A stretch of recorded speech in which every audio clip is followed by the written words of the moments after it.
Hi guys, I'm Sam Mahmood. I do social media advertising, which means I put up sponsored advertising on Facebook, LinkedIn, Twitter, Instagram, and all the social media venues. Today we are here to discuss how our 2019 as a year has gone and where we see ourselves in 2020. I'm here with Nishit. He manages reputation marketing. Hi everyone, so my name is Nishit. I run a digital marketing agency that specializes in reputation marketing, and it's been an interesting year here with us at SWS, which is the company I run, and we're here to talk shop with Virr Haria, who is from Ignite, and he does training on IT so that you can make the best of the tools that you're using today. Thanks, Nishit. Yeah, so exactly as Nishit said, I'm Virr Haria from Ignite IT, and we make technology easy. So it's all really about how does technology interact with people and how do we interact with technology. But the reason I'm here with you guys today is because, obviously you've got so much knowledge about the way that people use technology. People are using social media every single day. People are searching for places to go, things to do. People to see, all the time. In fact, to get here today, I actually looked up your address on Google, which is what your speciality is. So the point is that between the three of us, I'm sure I'd like to really understand what your experiences have been this year and what your views are for the next year, because we're really going into the next stage, really. Well, social media has changed a lot this year. I think it is maturing to a point where now they're serious contenders and then they're the ones who are gone. So Sam, share some highlights of how this year has gone for you. Yes, so social media has gone through some interesting changes in terms of after the changes that was brought in by social media with Trump being elected and Brexit happening, where social media had a big influence. We do see where people do take any news or any information they are getting from social media with a bit of a pinch of salt, because they now want to corroborate that information with the rest of the internet. I think they call it fact checking now. And the quality checking has kind of kicked in, which is a positive step towards using social media for really doing social stuff. So for an example, we have seen a trend where doing only advertising, paid advertising, doesn't actually pay off anymore, and that's because people's perception on social media has changed. So instead of doing only paid advertisements, you have to have some sort of an organic support for it, and that also plays a role, whereas influencer marketing is actually on a decline. Interesting. And so what happens is, unless it's corroborated with micro-influencers, which can be your friends, your family, it doesn't hold those are real word of mouth supporters. Correct. So 2019 has seen that, and obviously we had just elected our new Prime Minister, existing Prime Minister, re-elected to deliver Brexit. But that also shows how social media does play a role in terms of conveying the message that... In fact, I was very keenly watching the Facebook ads library for both the Conservatives and the Labour Party to watch what kind of ads they were running, and I could see the messaging and how much spend they were putting onto it, and it makes for very interesting figures for the viewers out there. If you go and search for Facebook ads library, then you can find out whatever any other person is or a page is actually doing in terms of live ads which are now deactivated, and what kind of audiences they're having, what kind of messaging, what kind of ad it was, and the reach, etc. It's very interesting now. They've become transparent. Yes. After the Russian thing for the US elections. And just so you're aware, this is for the audience, the Russian hack, what they call it in social media, was to divide a population. So they were targeting the extreme left, they were targeting the extreme right, and they were making sure that the extreme left and extreme right puts in their views, which social media picked up as an interesting topic because they were putting in a view. But again, as I said, it's a Russian hack, and because there was left and right discussions, there was no middle ground, and eventually what happened was an extreme left president got elected, and yeah. So I just want to steer this conversation a little bit. We've had a lot of kind of talk of the political events that have happened this year and how they've impacted social media, but also Nishit, similar question to Sam. What has 2019 been for you as well, and what's it been for reputation marketing? Yep, so we've seen a lot of updates. So when it comes to reputation marketing, primarily we have the big 4 or 5 businesses. There's Amazon, there's eBay, there is TripAdvisor, there is Yelp, there's Google, there's Facebook. Those are mainly the large players when it comes to reputation marketing.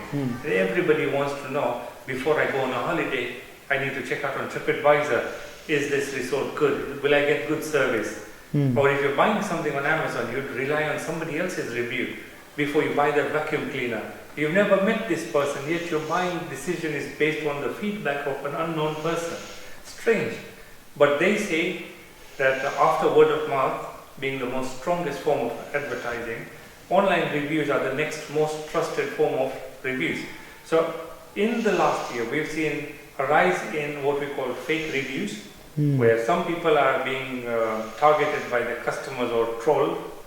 And we've also seen people buying fake reviews like Amazon reviews, etc. And Amazon's been clamping down on them. I heard a case of some company being fined 200,000 or something like that, because they hired people to leave them fake positive reviews. So I would never ever encourage any company to look into that, but you should definitely have a strategy of encouraging your customers to leave you reviews and do it in an easy way. But what 2019 showed us was no longer one way of doing it. You need to have multiple touch points by which you can reach your clients on. So you can use text message, messenger, SMS, Wi-Fi, email, and tablets when they walk into your door. So there are many ways to do this, and that's what 2019 has taught us. Yeah, and you've actually brought up something that's actually very relevant in the last year or even last year as well. That this idea of fake news as well. Now, there's a lot of different ideas in terms of fake things. Fake accounts have been around for a long time. People even in the days of MySpace used to just kind of create fake accounts to boost each other's or their own profiles. People do that on Amazon, eBay, on other forums to kind of give themselves more internet points, really. So I guess to both of you as well, and even like fake news on social media was a massive thing, especially pretty much fueled Donald Trump. So my question is, what is it like trying to put out social media and promote the services and the people that you work with, and possibly also to have a reputation in this world where fake information, fake news, and just the idea of not being able to trust your information, what's that been like for both of you in terms of the way that you work with clients and the way that you work online? Sure. Sam, you want to start first?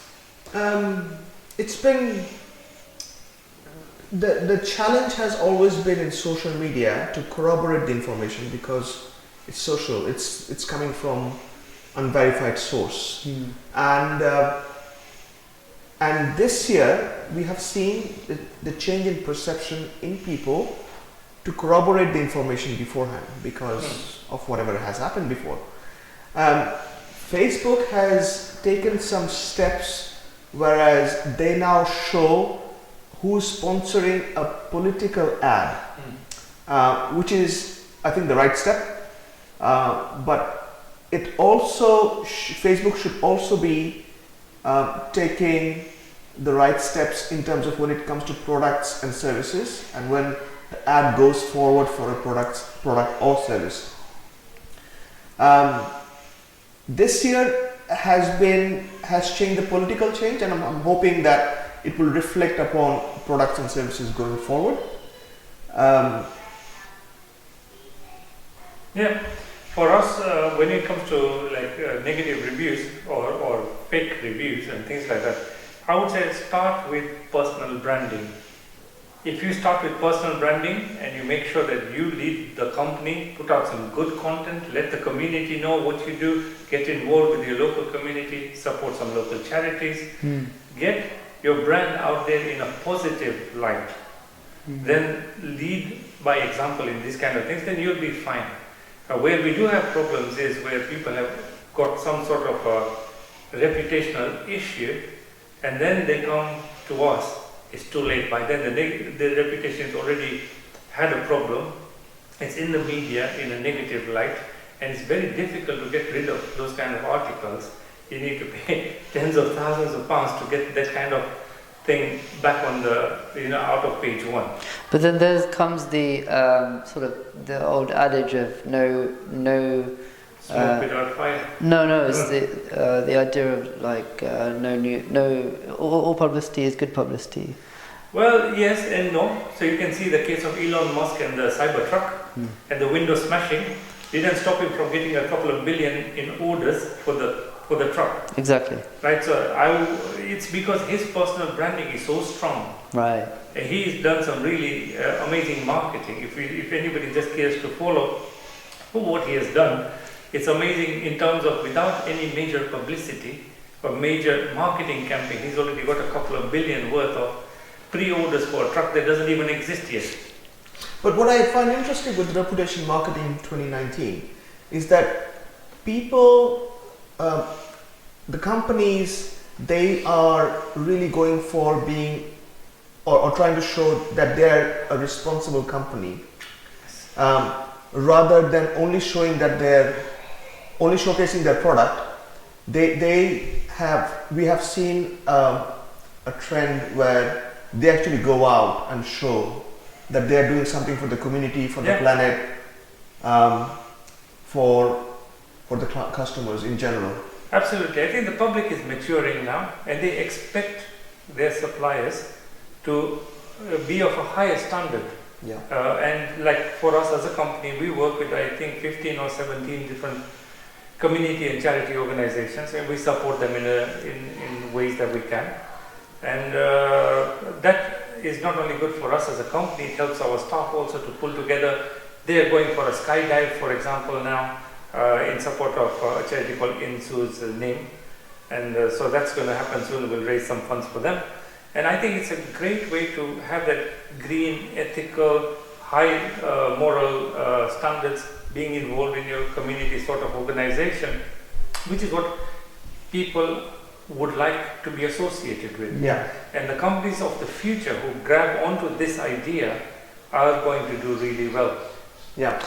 And just on a slightly different note, so you also mentioned content earlier, right? Yes. The idea that content is part of creating your personal brand.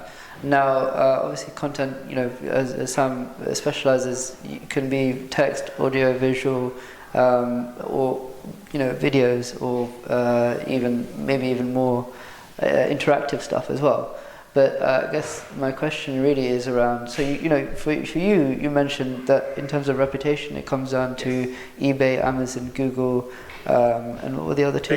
Facebook and TripAdvisor, right? The kind of five big players, yes. And all of those have some sort of rating system, some sort of review or comment system that allows people to tell each other what their opinions are. Yes. And Sam as well. You've got Facebook, Instagram, Twitter. What other social medias? YouTube. So that's exactly where I was going with this. Is that in terms of that, YouTube is also a place where people create content. It's one of the biggest places where people create content, if not the place where most content is actually hosted before it's put anywhere else.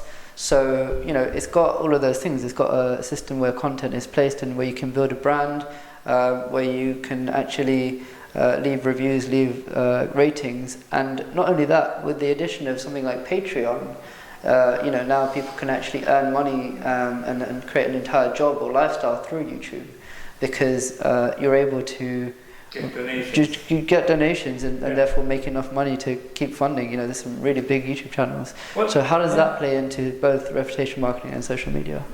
Well, YouTube is the second largest search engine. Exactly. After Google. Facebook is third. For local search, I'm talking about. More than 1 billion hours of video are watched every day.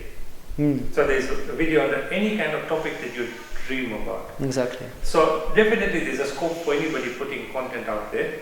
The kind of content that works, a lot of people tell us that, okay, we are not ready to be in front of the camera, and for that there are many other ways. We've got presentations, we've got, what you call talking head camera. You can have a little, just a profile picture of you while you're showing your screen to do other stuff. Many ways to do training. According to Cisco, 80% of the web content in the next couple of years is going to be consumed via video.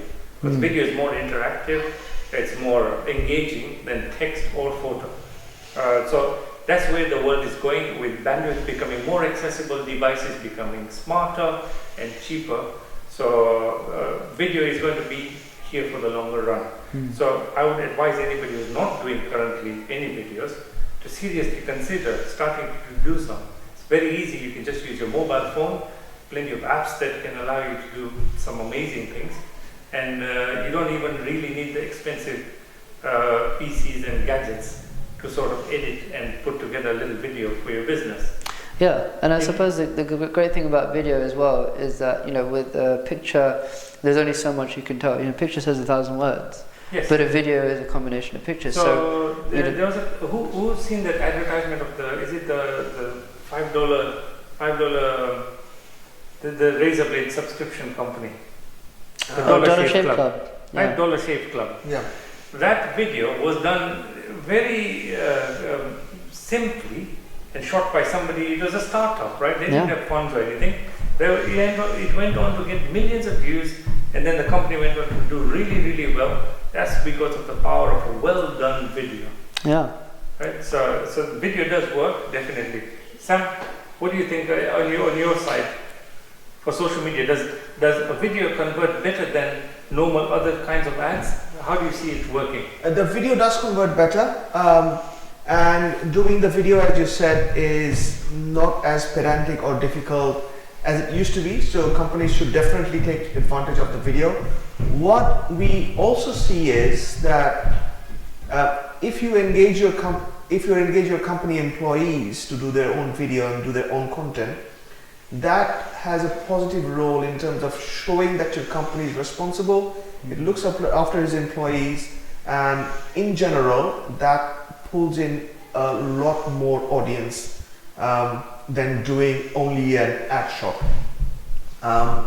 So I'll give you an example. There was this I forgot the name of the police force who did the fire alarm thing. Fire alarm thing. Christmas lights. It went viral. But it's gone viral, and it shows. What do you see when you see that video? It's a police force singing songs, right? But it projects that police who does enforcement, which is really a tough job. From my perspective, looking at an enforcement force, would be that, okay, this is a friendly force, and I would go out of my way to help this force. What in general that means is they have already gotten the support of the public. But it's a very organic way, right? But if you think of the impact that they have, it's invaluable, like immeasurable. But if you think of the time it's taking them, it's probably an hour of their time, or probably half a day, fine. Yeah. But look at the support they've had. Sorry, I'm just going to actually give another example, which is it's not quite exactly that, but it is just an example of progression from non-video to video and the impact that it's made. So there's a food magazine in America. It's called Bon Appetit, And I don't know if you've ever seen any videos from their channel, but obviously they're a magazine. They're based in the written and the pictures. They don't really do video. But a few years ago, they started to adopt recipe videos, and those were kind of okay. They're decent enough recipe videos. People came and went. But now, in the last few years, they've really picked up on letting the personality of whoever's doing the video, whoever the main person or people in the video are, shine through. And it's exactly what you were saying, in that it's almost turned into like a web series. Yeah. And it's to that extent where people come for the personality of the main character almost of the video. But the thing is, it's a real person. It's not a character. It's it's been compared to The Office, but actually in a kitchen, but also not really that scripted. Yeah. And the idea is simply that they've been able to make such a huge following from simply letting their personality shine, from people doing what they love, basically, from people doing what they love, doing what they're passionate about, and the reason that obviously that they can carry on doing this is because clearly it's making a financial impact for them as well as a company. They've sent the people in the videos off to other countries to do sort of longer, more what's the word? To make more content, basically. So the point is that you can see how this company is kind of really progressed, and I think that's just a really great example to go and look up if you want to see the impact that making videos and content can have. You can finish your point, but I'm just about to move on to kind of what's 2020 going for us. So finish your point. All right, Let's just say a huge rise in video content, a huge rise in personality, in branding, and also the audience as well. I also forgot to mention, 2019 has been the year of what we call adding neural search into Google's algorithm, which is where they're heading with voice search. Because we've got millions of Alexa, Siri, Google Home and equivalent devices around, and now we've got the Android Play and Apple Play coming into cars. It's going to be mainstream search, is going to be voice search. And so they need to understand the context of voice search so that they can give you the right information back to you as a searcher. And so that's been very interesting, because we saw Google doing, I think, over 3,000 updates in 2018, and they keep doing them at a major pace. But for the very first time in 2019, they actually gave advance notice, 3 days notice, saying that we're going to do a major update. That was I think June or March or something like that. And we're going to do a major update, and thereafter they've done 2 more notifications that we're going to do an update of a major type. That's incredible. But it's affected Google local search, it's affected the normal maps, the normal search as well. And so that's the way it's going to be impacting the search results in 2020.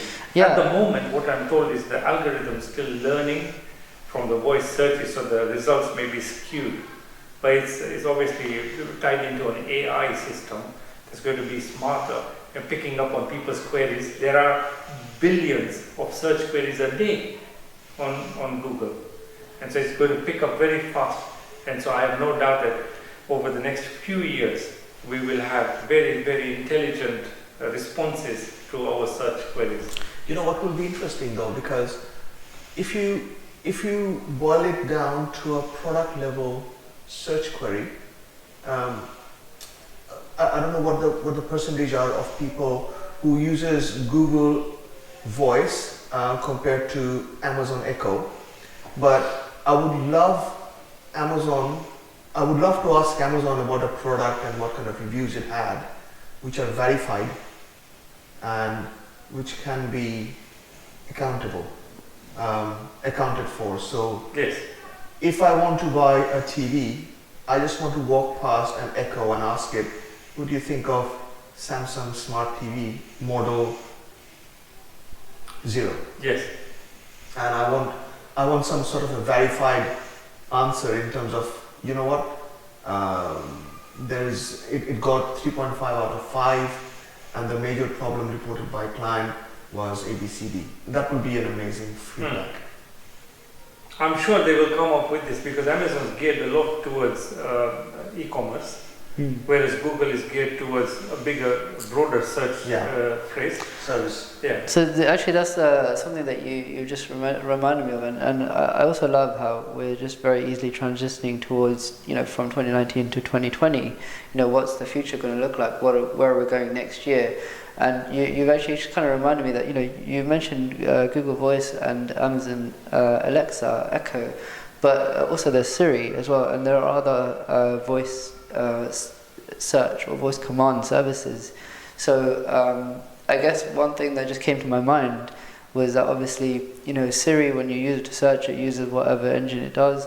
Amazon, Echo obviously goes and I assume uses Amazon before it does anything else. But Google search is effectively independent from what device it is, and it's always being used by any of those devices. So, I guess my question really is, how does the fact that Echo tries to mostly sit on Amazon before going to Google, Siri sits on whatever Apple's services are before going to Google. Even Microsoft has Cortana. That's the one I was thinking of. Microsoft Cortana uses Bing. In fact, it doesn't go to Google unless you have some special way of redirecting it. So, how is that also going to impact this idea of voice search and also your online experience? Well, let's be very clear. I think in the UK, more than 90-something% of people use Google as a search browser. Exactly.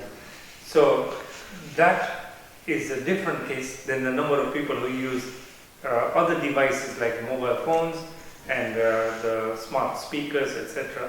So I don't have an exact count of how many people are using that. And so how many percentage of people who use Google as a search engine and would be tied into Google Home with that naturally, because on your phone you've got the same thing. You can search from Google. Actually, for me, I find Google's more accurate and brings me more relevant results than either Siri or Alexa. But it's in terms of context of what you're searching for, because each one has their own strength. Yeah, that's why they're tied into that particular ecosystem. I think at the moment what we'll see is we will see a lot of data being consumed by these devices in terms of data itself, rather than those data being used for something. How that data will be used, it's probably 2020 will tell us. Yes. But at this point, I would want to assume that these devices are still in a learning phase, and in the learning phase, you can only do so much in terms of outputting smart behavior. I want to be able to call Uber directly from my Alexa, and I want to tell Uber where I want to go, rather than I can do that in Alexa now, but I can only tell Uber to come to my place, to go to a certain point which is already preset. So probably the smart algorithm, for an example, at some point will pick up where I really want to go, give me an estimate on where I want to go, and give me whatever. So that's for 2020 to tell us. But at this point, probably we're looking at the data being inputted rather than seeing how the data is being used. That's very interesting, because I was just thinking about this thing. I'm a little nervous with. I heard that the NHS has just given Amazon access to patient data. Cost is apparently free because Amazon is going to use that data and assist the NHS in some way. But then we are also opening up the data to Amazon, and I don't believe that. I don't know if the patients have consented to that kind of a use. So that's one thing. How they analyze the data is a different thing. Google did buy Fitbit. And Fitbit, as we all know, is a very popular activity tracker. Yeah, I'm wearing one right now. Right? And so Google has effectively just purchased the data of however many people are on Fitbit service. And they already had their own And they have all the Google health Fit service. service as well, yeah. So they know exactly where you go, what's your daily habits, where you're walking to, and they have all this kind of location-aware data about you and your habits. It's mind-numbingly huge amount of data that they're crunching.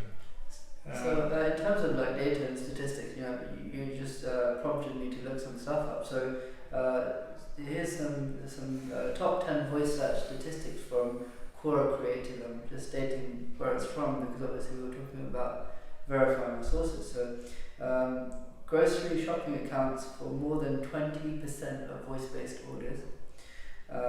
Voice-based shopping is expected to exceed 40 billion in 2022. In 2024, the smart speaker market could be worth up to 30 billion.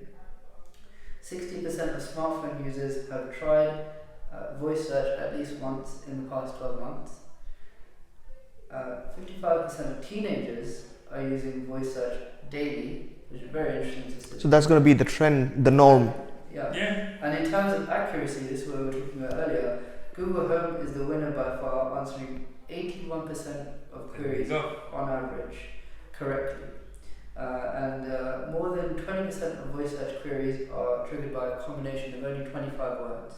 I tell you what the 6 things people are looking for: who, what, where, when, why, and how. That's actually the last statistic here. It says top 3 common words is how, what, and best. Correct. So it's very interesting way things are going to change in 2020. Now, coming back to 2020, Sam, there are lots of new ways people are now. LinkedIn has embraced video now, even embracing live video now. Do you see any changes in LinkedIn in terms of the advertising? Because now Microsoft has got hold of it. They are slowly bringing in changes. Do you do any see any major changes in LinkedIn as a social platform? Look, Facebook, Instagram, and whatever Facebook owns, it's not really a saturated market yet, but it's slowly getting saturated, because to put up an ad, anybody can do it now. You can just boost a post. It's basically a very basic terms of putting an ad. It doesn't have to be super smart. It doesn't have to be focused on a target audience, although you can do all that. But it's slowly getting saturated. And Facebook takes extra care of people who spends money. So if you are a company, small company, trying to do your own ad, Facebook will go out of its way to help them.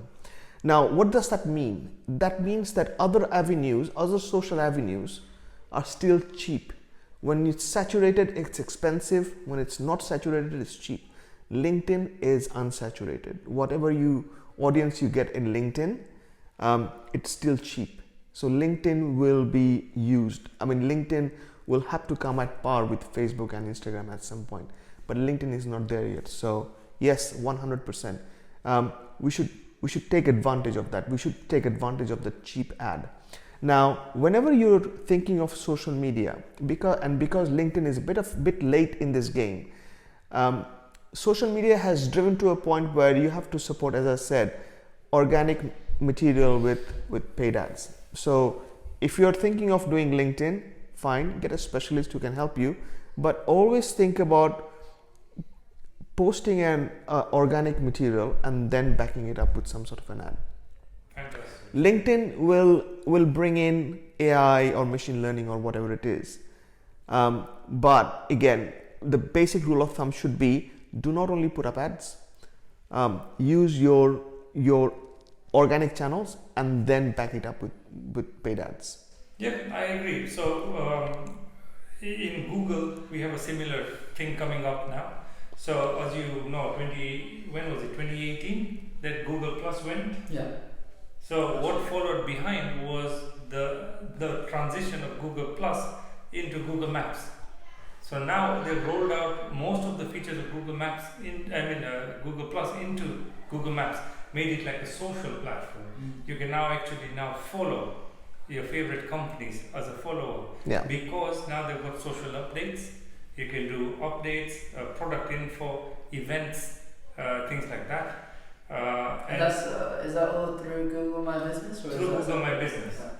They even give you a free little website which has got all the content that you post, and it's for people who say we don't have a website, or if your website crashes and they take it off, they'll put this one back on. Wow. So that means that customers are not losing contact with you Yeah. at any point in time. It's also a really great way. So we have something called the Google Local Guides program. Started off in 2015 when we had 5 million, or 2016. I think it started in 2015. 2016 we had 5 million people. 2017 we had 50 million people. And then today we have 120 million people involved in the Local Guides program. And what we're doing is basically we go into Google Maps or Google My Business and we update the listings. So we correct phone numbers, we make sure that the businesses that are closed are marked as closed. If somebody does an edit, some other person checks it. You add photographs, videos, information. And I said the photograph one is pretty much the easiest one to do, especially if your pictures are linked to Google Photos, because for me, I have so many pictures, and I get recommendations from Google that, oh, did you visit this place? And all you have to do is say yes, choose the pictures, and it automatically sorts all of that out, so you can become part of this really, really easily. So again, it comes down to if you as a business are not taking charge of this, other people outside your business are reviewing you, correcting you, putting stuff about your business. Why don't you instead be more proactive? Yeah. Make sure you lead the information exchange. You post regularly. You put the right stuff ahead instead of relying on a customer to put something up which may not be the best look you want to have because they do it in an amateur way maybe, or the ambience may not be right, etc. It may not give the best look and feel of your business. If you lead the way with your correct photography, your correct updates, respond to reviews, etc., you should be fine in 2020. That's the way I see it's going to be going forward. But for all those who are trying to play the game, because we've got a lot of people who try and game the system as well, try and manipulate the algorithms into showing their maps listing higher by doing, tricky things like putting a keyword in their company name. So best dentist in London instead of their... So personalization is going to be the name of the game. Oh yes, personalization. I think for ads as well. Yes. Where you can look at demographics, Yeah. user intent, you can look at things like retargeting, you can look at things like even abandoned carts. So many different things. personalizations is going to flow into the messaging in 2020, whereas messaging is going to play a big role in terms of how you support users or respond back to a user. So instead of lead pages, which works pretty well if you have the right landing page, you'll see messaging playing a major role in terms of how you're acquisitioning a particular clientele and audience, and how you keep them in the loop with the latest information, and how you bring them back on retargeting. I heard a new thing called a bridge page, which is a foreign concept for me until somebody explained to me. They say if you do an ad to a person that's never heard of you, and you send them straight to a landing page, you haven't had a chance to really warm them up. So they say you take them from the ad onto what's called a bridge page, so the page before the actual landing page, and in the bridge page you've got a video that talks a little bit about who you are, what you do as a company, what your product is like, and why they should listen to you, and then shift them onto the product page.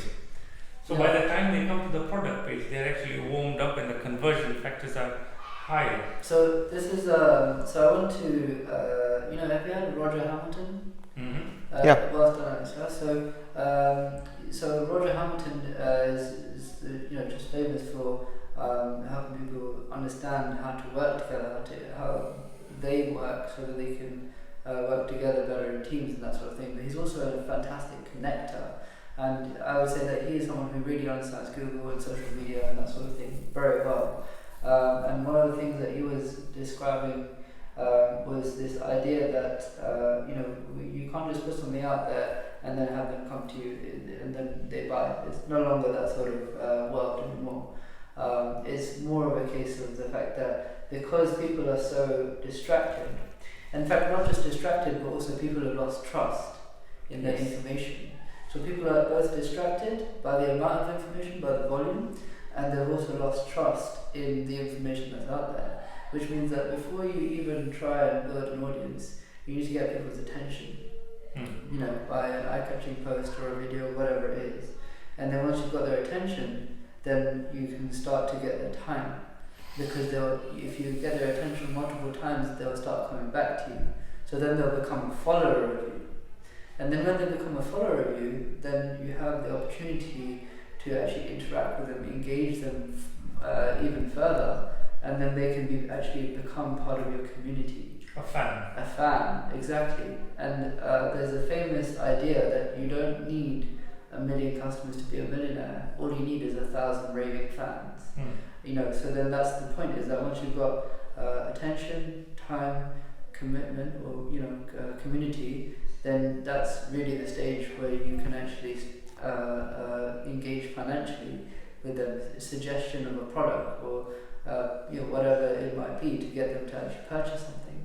And by that point you'll have built up enough trust and goodwill for them to say, yes, I like you as a company, I believe in your brand, I like what you put out into the world, I like what you're doing in the world, and I want to buy from you for that reason. People don't buy because they like the product necessarily as much as they buy because they like who you are. People buy people, not things. So 2020 will see a decline in disruptive marketing in terms of, if you want to sell a cleaning agent, instead of showing lemons, you might as well show cleaning agents. Lemons show freshness, fine, but again, it's disruptive marketing. You have to think through, okay, why is this guy trying to sell me lemons, whereas this guy is trying to sell me cleaning products. So it sounds like the idea of people being a lot more direct, correct, rather than authentic, effectively subvert expectations. Any Game of Thrones fan knows that the last 2 years have been years of disrupting expectations. So it sounds like what you're saying is that companies are starting to get more honest, more direct, because they understand that it's about building a brand, and you can't do that through constantly trying to effectively trick your audience into thinking you're clever. Yeah, and Sam, in 2020, we are starting to see a trend in online marketing. We have the time when people thought that websites were a novelty, then websites became the norm, and now everybody expects somebody's business to have a website. Yeah. But the thing is, most websites are built as a brochure, something to show off information about your business, content about your business, and that's about it. It is not geared towards conversion. Yeah. So in our field of online marketing, we are now seeing a move towards something we call funnels, which are specialist websites built for conversions. What do you see in terms of online marketing in your side of field, which is social media ads? Do you see a similar trend? Do you see people using funnels now, using a front-end product, an upsell, and a continuity product, or a membership site? But there is a flow of how the business runs. It's not like a brochure website anymore. Yeah. So funnels has been there for a couple of years now, and we've seen funnels getting more complex. Simple funnels doesn't work anymore. But instead of using simple funnels, people are more opting for messaging because it costs less. And that messaging will actually take over the basic funnels. The complex funnels will still be there because you still need to educate people, but the basic ones can be taken over by messaging. And that, I think, it will be a bit more prevalent, a bit more obvious in 2020 going forward. So, I just wanted to say that let's start wrapping up around this. Yeah, yes. You want to finish your point? I've got one more question which is very far out of left field. Yeah. And then we can completely just wrap up. I see Facebook starting to use or position Messenger more and more as the customer service hub Yeah. for local businesses. Those people who have managed to use Facebook Messenger in a smart way are able to conduct their business through messenger bots Yeah. very, very effectively. And I just wanted to hear your thoughts on the idea of using messenger bots. So I know you can use ads, drive them to a bot, and then the bot does the final bit of And conversion. also, just on the same note as well, is that obviously WhatsApp for Business has become quite a thing this year, I think only. And I wanted to also understand, is that possibly going in a similar direction to Messenger and the way that you initially described it? So the bots are going to get smarter, and the bots can manage funnels now. So you can drive your particular audience to different landing pages, to different teams straight from the bots. You go into a company's messenger bot, ask for, say for an example, agency service for who looks after, I don't know, who looks after delivery of a product. The bot can understand that you are looking for the delivery team, and it can get you in touch with someone in the delivery team. The services works pretty well. The e-com side of the messenger bot, where you can go into a messenger bot and buy stuff, it looks good on pen and paper, but in execution it's not there yet, in terms of, because you need to browse, or you want to browse multiple products before you buy something or set your mind on something. They have now just released some bots that can sync with your Shopify and WooCommerce stores. Wow. So they can browse by category, and all your products from the Yeah. shop are pulled into the bot now. Yeah. So, just again, in terms of starting to wrap up, I really want to bring it to this sort of final question, which is actually really just taking a combination of a lot of things we've talked about as this idea of voice search, this idea of services coming together, connecting social media, information, effectively all of these products, services, everything that we've talked about are both trying to serve you and help you in your life, but also effectively help you in your life to also then be able to sell to you, and you buy more from whoever it is. Now, this is where it gets really out of left field. The next stage I see in terms of like the way, if we look at an example of the way that we can interact with technology as really like something to work towards, is actually going towards film. Marvel.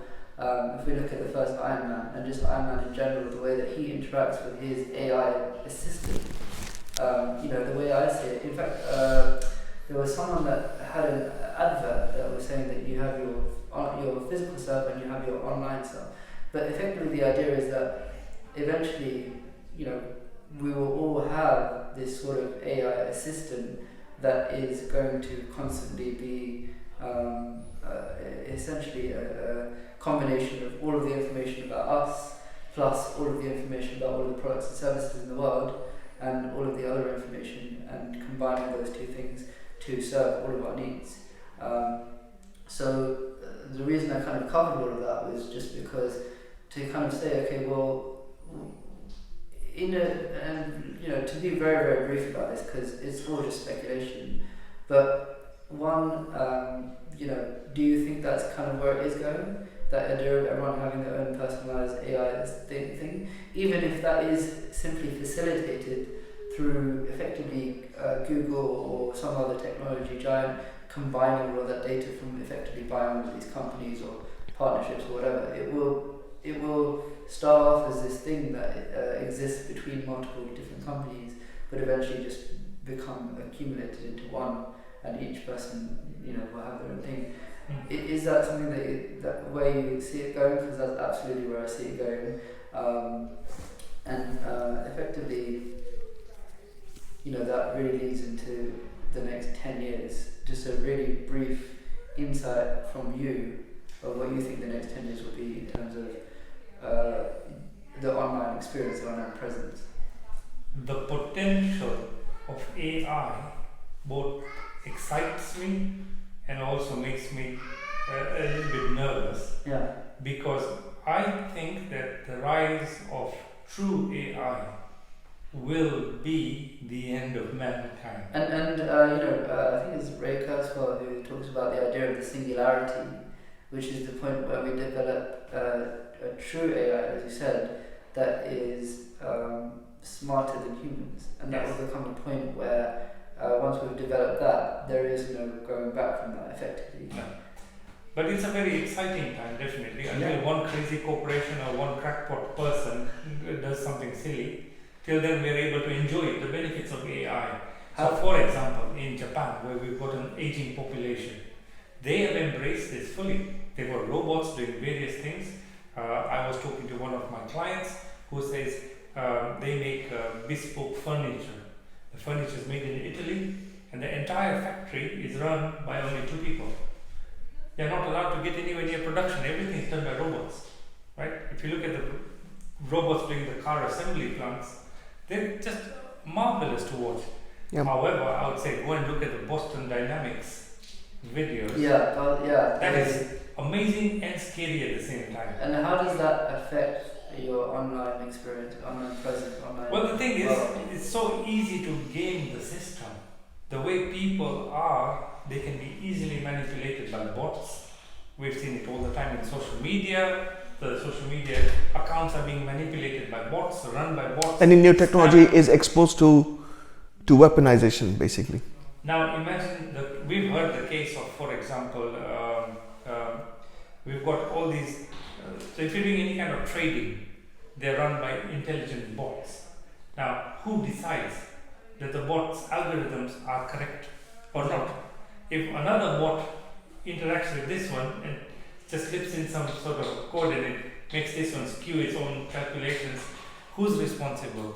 So AI has a lot of potential, but brings with it its own challenges. So I don't know an easy way out of this except that everybody must become more wary about their cyber security, and just because it's digital and not visible does not mean that you are not exposed to people out there or systems out there that can take advantage of what you're doing. And maybe this will be a good time for us to, or a good place to lead the next conversation.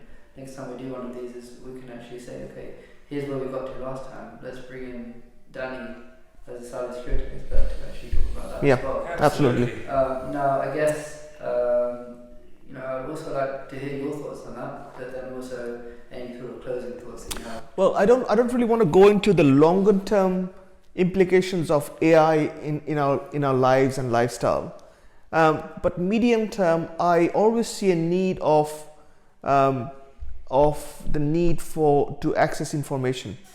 I want to know what the highest mountain is. I know it's Mount Everest, but I do not know how tall it is. I want to know how deep the Pacific Ocean is. Now, let me ask you a question. Why do you want to know this information? And how will it be helpful to be able to access it as quickly as AI will let you? I think it's the question is what and why, right? So what is the tallest mountain? I know the answer. Why is it the tallest mountain? Because of its height. What's the height? So the more of granularity we get into in our normal lifestyle, the more AI we will embrace automatically. I mean, there's no way out, because I want this information within seconds. I don't want to go into a browser and find out. So medium term, yes, humanity will always have a need to access the information. But in terms of how they use it, it's a long way to go.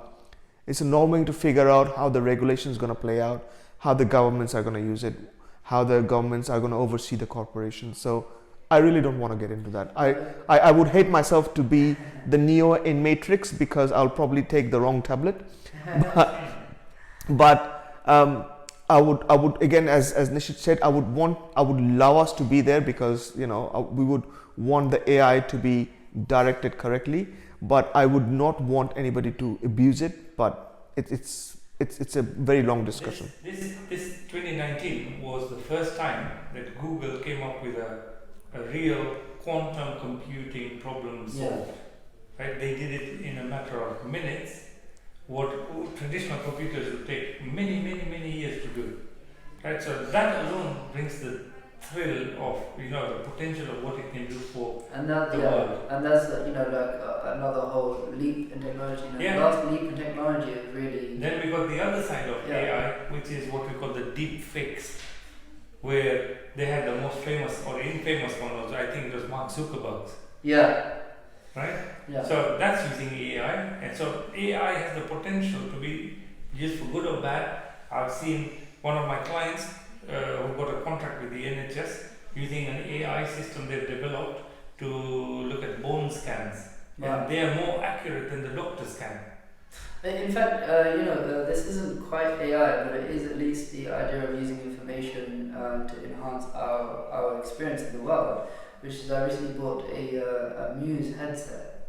It uses sound noise cancelling. Yeah, it scans your brainwaves to effectively make a difference to your meditation practice. And effectively, we're starting to collect more and more information about people.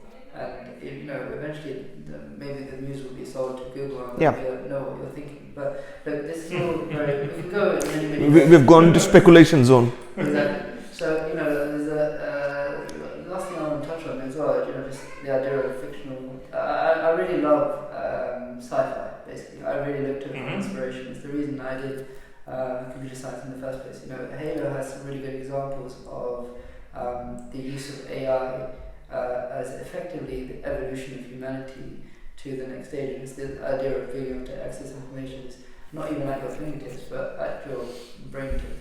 Yeah. Bionics, exactly. Not even bionics, but actually neural interfaces. And that's coming up. Will be a whole next. That is coming up. But look, let's finish up here. Yeah. Do you have one thing that you would like to say or recommend to the audience? Yep. And also any plugs that you want to say about yourself or anyone else? Well, if you're a small business owner, 2020, you've heard a lot of things that you need to be getting into, whether it's social media, putting out video, managing your reputation, going onto Google Business and making regular posts, getting reviews, etc. You're going to be overwhelmed. The good thing is that there are lots of softwares which allow you to schedule things on Facebook and other platforms. You don't have to do it like one each time. You can schedule things out at a go. And there are ways you can actually now use tools to collect reviews and things like that.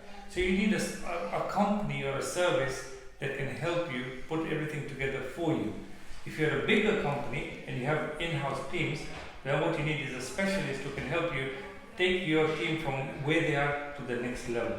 So you can get in touch with ourselves. My name is Nishit from Strategic Web Success.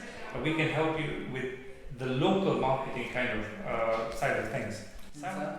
My name is Sam Mahmood. I'll be more than happy to help with the social media side of things, including organic and paid ads. And look, I'm Virr Haria as well with these guys here. So obviously, we mentioned at the start, I have Ignite IT, a company that trains people in how to use technology. And the idea is that if we can understand how to use all of these devices in the world around us, then we can access this information, we can make use of the services. If you don't know about Google My Business and how to use it, then you don't really have a business presence through Google. If you don't know about something, then you can't make use of it. So that's what I'm really here to do. But just lastly, to finish off, where can people find you on social media? You can check us on Facebook. We're facebook.com/Strategic Web Success Limited. And you can Google us on with the term Technologics. And my website is inthefacebook.com. Very nice. And just search Ignite Learn IT, Facebook, Instagram, or my website, ignitelearnit.co.uk. Fantastic, guys. Thank you so much for this conversation. I think it was absolutely fantastic. Exactly kind of what I was looking for. I'm really excited to do more of this, guys. Thank you very much. Great stuff. Awesome. Let's do this. Well done.